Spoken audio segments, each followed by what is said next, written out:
रामकृष्ण हरी मानदेश भूषण मध्ये आपल्या सर्वांचे स्वागत. नाचू कीर्तनाचे रंगी भाग क्रमांक 49 आपण बघत आहात. आज आपल्या मानदेश भूषण सोबत आहेत ते ग्रामपंचायत विकास अधिकारी, प्रवचनकार आणि व्याख्यानकार सतीश भोसले महाराज आहेत. त्यांच्यासोबत आहे ते त्यांच्या पत्नी आहेत ती सोनालीताई भोसले मॅडम आहेत. खरं तर आज मानदेश भूषण एक वेगळाच विषय हाती घेतलेला आहे व्हिडिओ बनवण्यासाठी, आणि तो वेगळा म्हणजे की आपले प्रवचनकार आहेत सतीश भोसले महाराज आहेत. त्यांचा नाचू कीर्तनाच्या रंगी 25वा भाग आपल्या प्रेक्षकांनी बघितलेला आहे. खरं तर त्यावेळी ते मुलाखतीला एकटेच होते, आणि आता आपल्या मानदेश भूषण सोबत आहे ते त्यांच्या पत्नी आहे ती सोनालीताई आहे. खरं तर आपण आता दोघांची एकत्र मुलाखत घेत आहोत. त्याचं कारण आहे की खरं तर महाराजांचे व्याख्यान ऐकल्यानंतर, प्रवचन ऐकल्यानंतर बऱ्याच वेळेला त्यांना लोक विचारत असतील की मॅडम, साहेबांचं तुमचं व्याख्यान ऐकलेलं आहे, प्रवचन ऐकलेलं आहे, आणि खरं तर प्रेक्षकांना वाटतं की काय मॅडम त्यांना सुचवतात का, मार्गदर्शन करतात का. खरं तर एक गमतीने किंवा विनोदाच्या भाषेत म्हणायचं झालं तर संसार हा दोघांचा असतो, आणि कदाचित दोघांच्या विचाराने चालत असतो. पण बऱ्याच वेळेला सहज म्हटलं जातं की हस्तक्षेप असा एक विषय असतो. खरं तर कुठली गोष्ट घेतली तरी दोघांच्या एकामेकाने विचारानं होत असते. पण आज आपण हे मॅडमकडून जाणून घेणार आहोत की मॅडम, तुम्ही ज्यावेळेला प्रवचन ऐकता त्यावेळेला त्यांना तुम्ही काही मार्गदर्शन सल्ला देता का, काही विषय सांगता का. तर ह्या सर्व गोष्टीची आज आपण माहिती घेणार आहोत, बोलणार आहोत त्या विषयावर, त्या दोघांशी बोलणार आहोत. आपल्याला दृश्य पाहावयास मिळत आहेत ते दृश्य आहे मानदेश भूषण परिवाराचे. संपादक अजित कुंभार यांनी नाचू कीर्तनाचे रंगी भाग क्रमांक 25 मध्ये ग्रामपंचायत अधिकारी सतीश भोसले महाराजांची मुलाखत घेतलेली आहे. मुलाखतीतील दृश्य आपल्याला पाहावयास मिळत आहेत, आणि या मुलाखतीच्या दृश्यानंतर प्रत्यक्ष भोसले महाराजांनी प्रवचन सांगितलेलं आहे. तेही प्रवचनाचे दृश्य आपल्याला पाहावयास मिळत आहे. आपल्याला दृश्य पाहावयास मिळत आहे ते सतीश भोसले महाराज प्रवचन सांगत आहेत.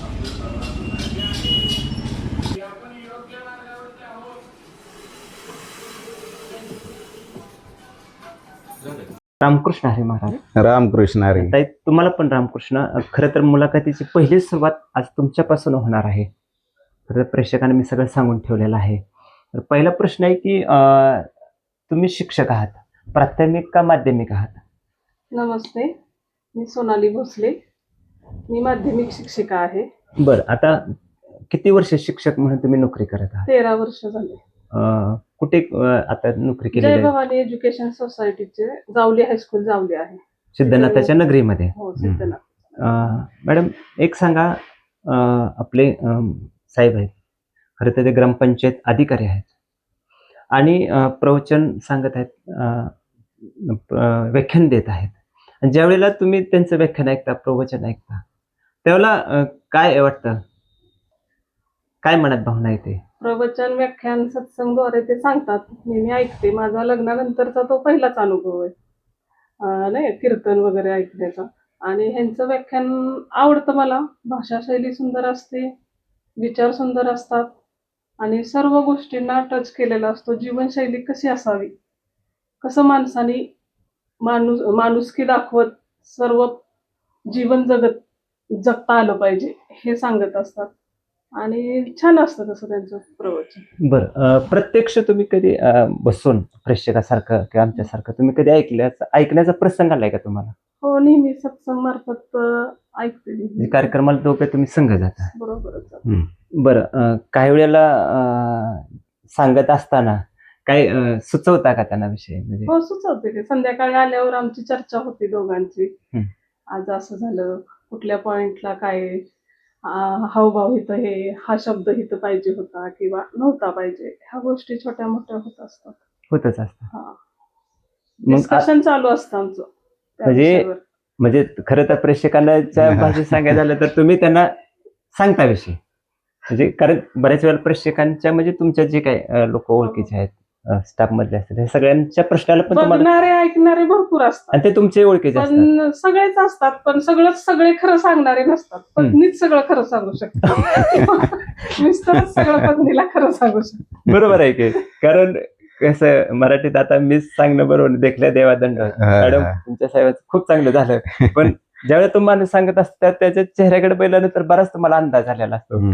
त्याच्यामुळे तुम्ही म्हणताय की एकमेव खरं सांगणारा माणूस घरातच असतो हो. आणि तो सगळे सांगत असतो. धन्यवाद मॅडम. आता एक सांगा, खरं तर मॅडमने सगळं सांगितलेलं आहे. कळेल राग येतो का तुम्हाला की मी व्यासपीठावर बसलोय किंवा त्यांनी सांगितलेलं? शेवटी तुम्ही ग्रामपंचायत अधिकारी आहे, तुम्हाला थोडंसं काय म्हणतात आपल्या क्षेत्राकडून हस्तक्षेप करू नये असं वाटतं किंवा ठीक आहे संसारात सांगणार, पण इथं कधी असं वाटतं का? नाही, मुळातच कसं आहे, परमार्थ हा विषय खूप मंथनाचा आहे, खूप आत्मचिंतनाचा आहे. आपल्याला महाराष्ट्रामध्ये साधू संतांची फार मोठी परंपरा लाभलेली आहे आणि त्या परंपरेच्या दृष्टीने जर विचार करायचा म्हटलं तर जे सत्य आहे ते सत्य समाजासमोर मांडण्याचा निश्चितच प्रयत्न पूर्वीच्या साधू संतांनी केलेला आहे आणि त्याच मार्गावरून चालत असताना, आपण मार्गक्रमण करत असताना त्या विषयाला कुठे बाधा येऊ नये. म्हणजे जसं श्रद्धा हा शब्द आहे, त्याच्या विरुद्ध अंधश्रद्धा हा शब्द आहे की अंधश्रद्धेला कुठे थारा मिळू नये आणि संतांचा समाजाला समजवण्याचा जो फोकस होता, जो मार्ग होता, तो मार्ग जसाच्या तसा समाजापर्यंत पोहोचवणे, लोकांपर्यंत पोहोचवणे. खूप जिज्ञासू मंडळी आज पारमार्थिक क्षेत्रामध्ये आहेत आणि या जिज्ञासू मंडळींना योग्य मार्ग दाखवणे हे खरं ते प्रवचनाचा सार असतो, व्याख्यानाचा सार असतो आणि त्या माध्यमातून राग वगैरे येण्याचा असा काय विषयच येत नाही, कारण हा मुळात शांततेचा मार्ग आहे आणि त्यामुळे जरी कुठं विचार मंथन वगैरे करायचं म्हटलं तरी नक्की संतांचा एखादी गोष्ट सांगण्याच्या पाठीमागचा भावार्थ काय होता या गोष्टीला टच करणं, सामोरे जाणं आणि ते लोकांपर्यंत मांडणं हे खऱ्या अर्थानं याचं द्योतक आहे. त्यामुळे पारमार्थिक जीवनामध्ये राग, लोभ, मोह, माया या गोष्टींना काही अर्थ नाही.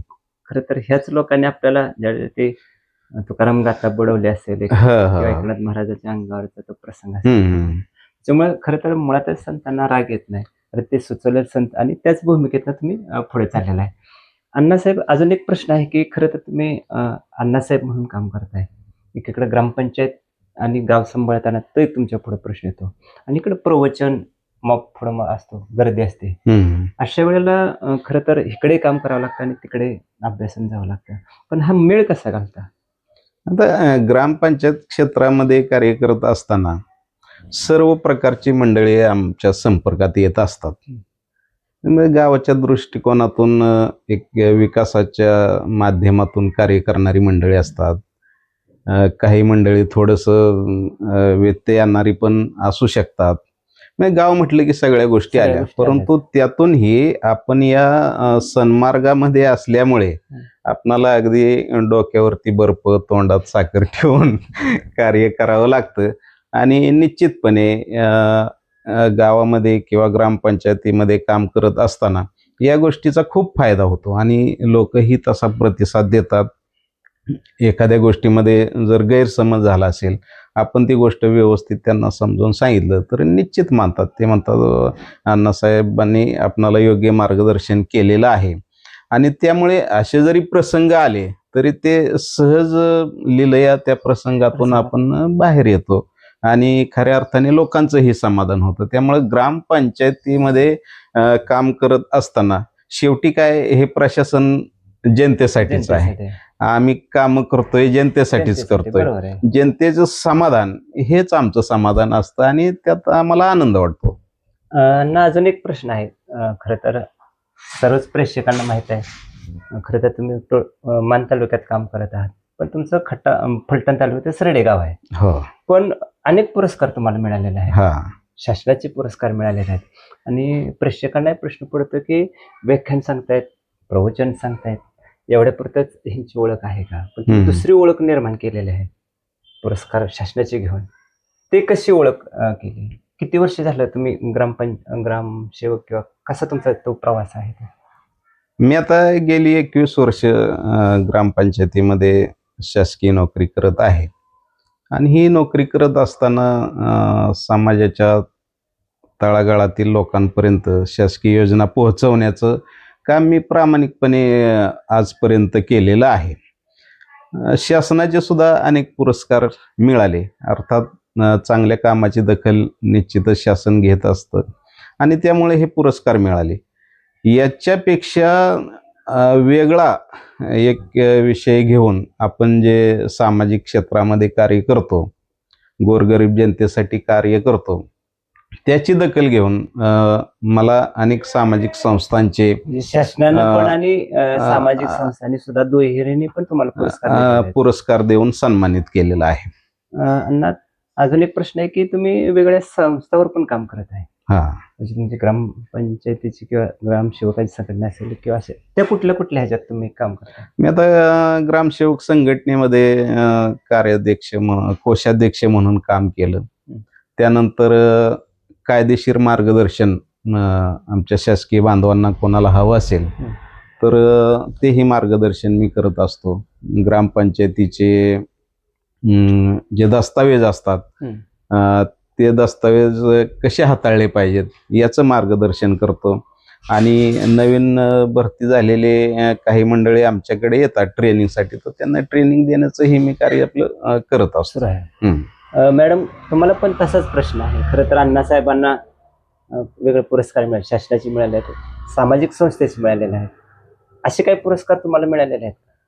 हो, आम्हाला आदर्श शाळामधून पुरस्कार मिळाला ह्याच वर्षी. बरं, असं म्हणजे चालूच असतं. व्यक्तिगत मिळाला का शाळेला मिळाला? शाळेला मिळाला. मग ते जसे संघटनेत काम करतायत तसे शिक्षकांच्या वेगळ्या संघटना आहेत, म्हणजे प्राथमिकच्या आहेत, माध्यमिकच्या आहेत, तशा काही संघटनेत तुम्ही काही कार्यरत आहात का? हो आहे, म्हणजे कार्यरत असं एकदम हायलाइट नाही पुढं, पण कार्यरत आहे त्याच्यात. संघटनेत. आणि आता तुमच्यासाठी एक प्रश्न आहे की खरं तर तुम्ही एवढं व्याप सांभाळताय, व्याख्यानं सांगताय, प्रवचन सांगताय, परत तुमची अजून जबाबदारी आहे, ते जबाबदारी पार पाडत आहेत. पण जे काही नवीन आता प्रशासनात तुमच्याकडे ग्रामपंचायत अधिकारी म्हणून येत आहेत आणि काही रिटायर होणार आहेत आणि आता कार्यरत ह्या सर्वांसाठी काही सल्ला किंवा काय एखादं थोडक्यात काय सांगताल? नवीन येणार आहेत, जुने आहेत. तसा विचार करायचं म्हटलं तर सध्या आमच्या केडरवरती कामाचा प्रचंड ताण आहे. आणि ताणतणाव हा जो विषय आहे तो सर्व शासकीय कर्मचाऱ्यांमध्ये सध्या खूप प्रमाणावरती आहे आणि आमच्याकडे पण आहे. परंतु तणावमुक्त जीवन आपण एक नवसंजीवनी जसं म्हणतो आपण, त्या पद्धतीने आपणाला अशा चांगल्या लोकांच्या सहवासात राहिल्यामुळे हे ताणतणावातून थोडंसं आपल्याला रिलीफ मिळते आणि जास्तीत जास्त आनंदी राहण्याचा प्रयत्न आपला सतत असतो. मी माझ्या सहकाऱ्यांना सुद्धा सांगत असतो की जीवन खूप सुंदर आहे, अनमोल आहे, हे परत परत मिळणार नाही. म्हणजे लाईफला वन्स मोर ही संधी नाही. त्यामुळे चांगलं जीवन जगा, आनंदी जीवन जगा. किती दिवसाचा प्रवास आपला या दुनियेमध्ये आहे हे आपणाला माहीत नाही. त्यातून सुद्धा काहीतरी प्रेरणा घेऊन थोर महापुरुषांचे, विचारवंतांचे अभ्यास करून, आकलन करून आपण जेवढं आपणाला घडवण्याचा प्रयत्न करू तेवढं केलं तर निश्चित आपलं जीवन आनंदी राहू शकतं. हा सल्ला मी आमच्या सहकाऱ्यांना खूप जणांना देत असतो. कारण आम्ही पाहतो की आमच्या क्षेत्रामध्ये तणावात असणारी जास्त मंडळी आहेत. काही लोक मग VRSचा म्हणजे सेवानिवृत्तीचा विषय घेतात. लोकांना तुम्हाला म्हणजे खरं तर उपयोगी. आणि सध्या थोडंसं फास्ट सगळ्या गोष्टी असल्यामुळे ते काळानुसार आपल्यामध्ये बदल करावा अशा पद्धतीचा सल्ला मी देत असतो आमच्या लोकांना. मॅडम, आता तुमच्या क्षेत्राशी संबंधित प्रश्न आहे की विद्यार्थी घडवत असताना काही बऱ्याच वेळेला काय सल्ला द्याचाल? कारण एकीकडे गुणवत्ता बघितली जाते, एकीकडे संस्काराचा भाग येतो, पण हे कसं पालकांना काय ह्याच्यातनं सांगताल? आता तुम्ही बघितले की तुम्हीच बघताय मुलं म्हणजे काही वेळेला असं होतं की तुमच्याच हाताखाली घडलेली मुलं म्हणजे व्यसनाधीन होत आहेत. म्हणजे खरं तर आता ते आपण सांगणार नाही, पण अशा काही गोष्टी आहेत तर नक्की पालक का कुठं कोण कमी पडते, तर ह्याबद्दल तुमचं काय मत आहे? अशी दोन्हींची जबाबदारी आहे. पालकांची पण जबाबदारी असली पाहिजे. दिवसभर जरी मुलं शाळेत असेल, शिक्षक देतातच लक्ष. पण पालकांची सुद्धा जबाबदारी आहे आणि कोरोनापासून तर खूप मुलं डायव्हर्ट झालेत Divert त्याच्यानं झालेले. आणि आत्ताशी कुठं यायला लागलेत रुळावर. पण इतक्या प्रॉब्लेम येतायत गुणवत्तेच्या बाबतीत. खूप प्रॉब्लेम येतात आणि शासनाचे वेगवेगळे असतातच नाही का? काम आहे तेच 8वी पर्यंत पास करा, हे ते त्या गोष्टी सगळं आपल्याला त्याच्यावर टाळता येत अवलंबून. नाही ते शासनाच्या हां. नियमाला. आपण ते करणं भागच आहे. त्याच्याविषयी काहीच नाही. पण ह्या मुलांना सगळ्या मूल्य मूल्य रुजवण्याची खरी गरज आहे आणि मूल्य रुजवणे हे शाळेतच होतं आणि शाळेत असल्यावरच मुलं ऐकतात. आता ग्रामीण भागातले तर आई-वडील शेतातच शेतात असतात. असतात कारण त्यांना पूर्ण फीची म्हणतात. आणि हम्म. पैशाची आणि चिंता ते असते. येऊन असं स्पष्ट सांगतात, "मॅडम कितीही मारा, आम्ही तुम्हाला विचारायला येणार नाही. पण त्याच्याकडून करून घ्या." असे पालक येऊन बोलतात. मॅडम आता तुमच्यासाठी शेवटचाच प्रश्न आहे. खरं तर तुम्ही शिक्षक आहात आणि शिक्षकांना प्रवचन थोडंसं कीर्तन असं थोडं सोपं मार्ग पडतो सांगा. भविष्यात तसा विचार आहे का, की साहेब पण सांगतायत थोडासा रिटायरमेंट हो, नंतर आता किंवा ते आपले जे जे आपणाशी ठावे ते इतरांना सांगावे असं संतांचं वाक्य आहे. कदाचित भविष्यात मोकळा वेळ मिळू शकतो. तर असं भविष्यात काय म्हणजे आहे का विचार साहेबांच्या बरोबर आपणही थोडंसं, कारण ती एक सेवाच आहे. इकडे विद्यार्थी सेवा केली, आता इकडे समाजाची सेवा. तर असं कधी भविष्यात विचार होऊ शकतो का? होऊ शकतो की आणि बरोबरच असतो सानिध्य प्रवाहातच ते आहे. त्याच्यामुळं शिकण्याची आवड असणारच आहे. त्याच्यामुळे भविष्यात प्रवचन एखादं किंवा व्याख्यान जरी दिलं तरी लोकांनाही आश्चर्य वाटू नये. कारण साहेबांनी मगाशी खाजगीत बोलताना सांगितलं की इंद्रजित देशमुख साहेबांच्या बरोबर मला म्हणजे सहवास लाभला आणि कदाचित त्या सहवासाचं रूपांतर आज प्रवचनकार, व्याख्यानकार म्हणून झालेलं आहे. खरं तर एक असं एक सहवासाचा हा असतो तो. धन्यवाद दोघांना मानदेश भूषण परिवारातर्फे. खरं तर 25व्या भागामध्ये ज्यांची आपण मुलाखत घेतलेली आहे ते सतीश भोसले महाराज. त्यावेळेला आपल्यासोबत एकटेच होते.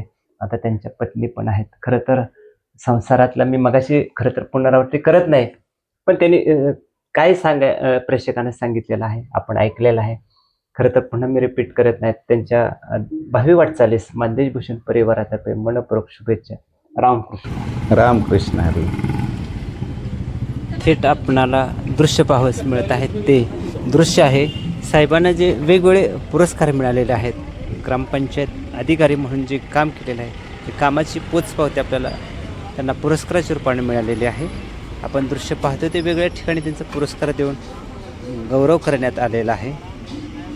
दृश्य आपल्याला पाहावयास मिळत आहे ते त्यांचा सत्कार विविध ठिकाणी झालेला आहे आणि सन्मान चिन्ह आपल्याला या दृश्यामध्ये पाहावयास मिळत आहेत. खरं तर दोघांची भोसले परिवाराची ही फार मोठी संपत्ती आहे. गौरव चिन्ह आणि सन्मान सोहळा हा त्यांच्यासाठी फार मोठा जीवनातील एक अविस्मरणीय ठेवा आहे.